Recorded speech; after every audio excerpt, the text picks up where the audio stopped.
Assault finally linked to a Houston man who is now in jail facing several felony charges. The Texas Department of Public Safety's Human Trafficking Division has investigated these assaults for the last year, and the cases are still open. Some of the reported attacks happened off the infamous Bissonnet track off the Southwest Freeway, which is where KPRC2 investigator Robert Arnold is live with how this case came together. Robert? Court documents read that one of the women was able to grab a license plate, which helped kick off the investigation. And understand, many of the women who work the so-called Bissonnet track are not out here by choice, which is why it is rare to see 3 come forward to report attacks to police.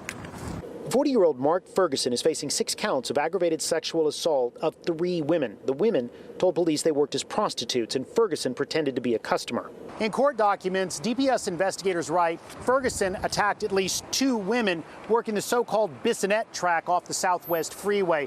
Investigators write that in both cases, Ferguson picked up the women, put a gun to their head, and raped them. Court documents read investigators got word of yet a 3rd attack, this one happening off the Gulf Freeway at Belford. According to the search warrant, DNA taken from that woman is a possible match to Ferguson's. This warrant is also seeking another sample of Ferguson's DNA to do even more testing. You are very vulnerable. You are exposed to people that are looking to purchase you and thinking that they can do whatever they want with you because they bought you.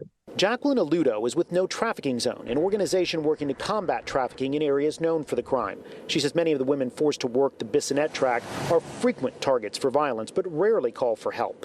You're putting yourself more in a vulnerable position for law enforcement to ask you more questions about what you're doing. Wendy Turner with Hope Over Hurt also says many prostitutes don't report attacks for fear of what their pimps will do. Not only are they denied food or water, but worse, can be, of course, brutally beaten. In Ferguson's case, the attacks happened in 2022, but recent lab results led to new charges. Ferguson is also facing charges of family violence, and court records read 2 days after posting bond on that charge, he was accused of sexual assault and not picking up his GPS monitor as ordered. Ferguson remains in the Harris County Jail on bonds ranging from $250,000 to $350,000. His attorney declined to comment at this time on those charges. Reporting live from Southwest Houston, Robert Arnold, KPRC2 News.